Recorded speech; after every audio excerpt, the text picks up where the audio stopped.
नमस्कार प्रिय छात्रों, आज की क्लासेस में आज वही क्रम चल रहा है रसवान के सवैये। एक श्लोक है कि काव्य शास्त्र विनोदेन कालो गच्छति धीमताम व्यसनेन च मूर्खाणाम निद्रया कलहेन। बुद्धिमानों का समय काव्य शास्त्रों में, ज्ञान में, अच्छी संगतियों में जाता है समय, पढ़ाई में। और जो मूर्ख लोग होते हैं, धीमता मतलब बुद्धिमान, और मूर्खों का समय कैसे जाता है? निद्रया कलहेनवान, नींद में और या तो लड़ाई झगड़े में, दूसरे के प्रपंचों में ऐसे समय चला जाता है। इस प्रकार से ये जो श्लोक है ये शिक्षाप्रद है, इसको आप लोग ध्यान दीजिएगा। यानी काव्य शास्त्र विनोदेन कालो गच्छति धीमताम व्यसनेन च मूर्खाणाम निद्रया कलहेन। आप बुद्धिमानों का समय व्यतीत करें, यानी आप पढ़ाई में समय अपना गंवाएं। इस समय पढ़ाई करें और अधिक ज्ञान अर्जित करें। आइए रसखान के अगले क्रम में, जब भगवान कन्हैया बड़े हुए, गोपी, ग्वाल, कन्हैया सब लोग जाते थे, गायों को चराते थे, बंसी बजाते थे।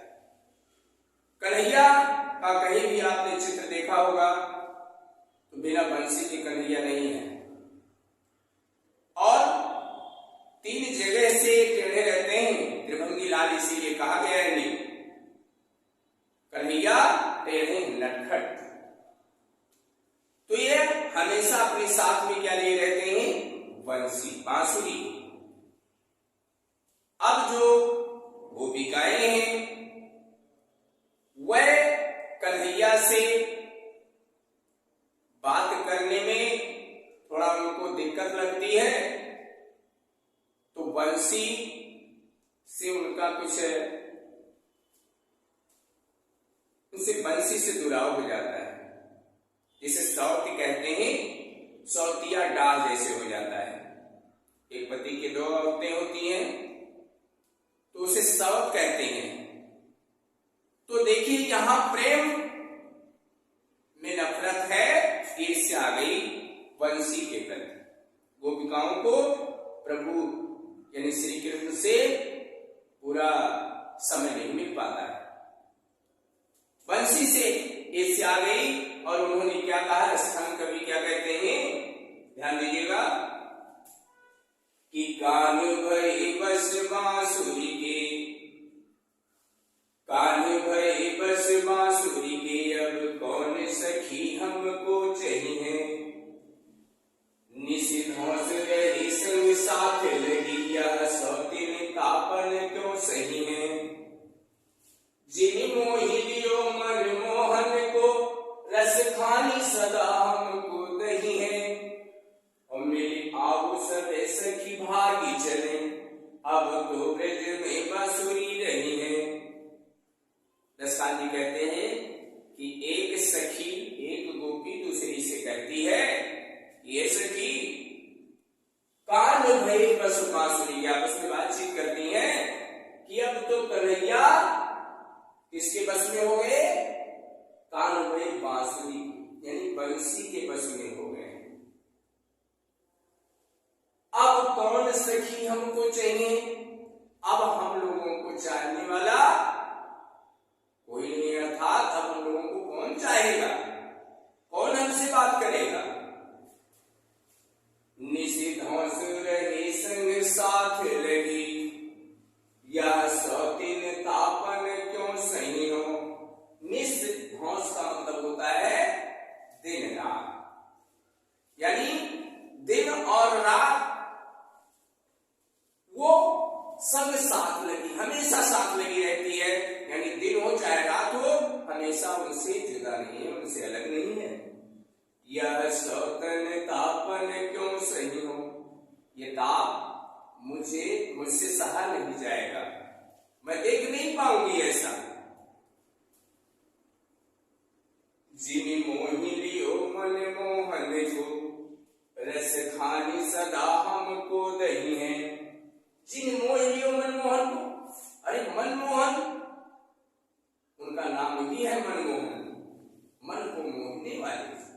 और जिन्होंने मनमोहन को मोह लिया वो रसखान जी कहते हैं कि सदा हमको दही है, दही मैंने जलाएंगी, ये हमेशा हमें जलाएंगी।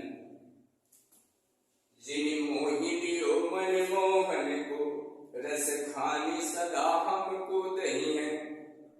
अरे भाई जिन्होंने मनमोहन को मोह लिया वह हमेशा हमें जलाएंगी।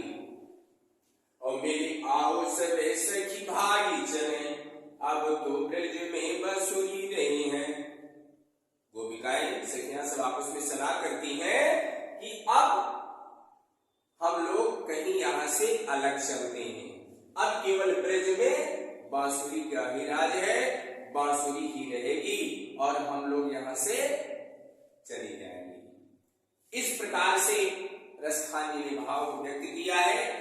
सखियों ने बंसी के प्रति सौतिया डाह का प्रसंग यहाँ पर लाया गया है। अब इसके नीचे प्रश्न है कि प्रस्तुत पद्यांश का संदर्भ सहित व्याख्या कीजिए तथा काव्य सौंदर्य स्पष्ट कीजिए। तो प्रस्तुत पद्यांश का संदर्भ यानी पाठ का नाम सवैया और रचयिता कवि का नाम रसखान जी। काव्य सौंदर्य में है, यहाँ पर भाषा ब्रज है, अलंकार प्रास है, छंद मुक्तक है और रस श्रृंगार है। फिर नीचे प्रश्न दिया गया है कि गोपियां श्री कृष्ण की बांसुरी को अपनी सौतन क्यों समझती है। गोपियां श्री कृष्ण की बांसुरी को अपनी सौतन क्यों समझती हैं? क्योंकि गोपियां इसलिए श्री कृष्ण की बांसुरी को अपनी सौतन समझ रही हैं क्योंकि दिन रात निस्घोंसुर ये संग साथ लगी, ये सौतिन तापन क्यों सही हो। दिन रात उनसे बांसुरी अलग नहीं हटती है, इसलिए गोपिकाओं को सखियों को कन्हैया से बात करने का मौका ही नहीं मिलता है।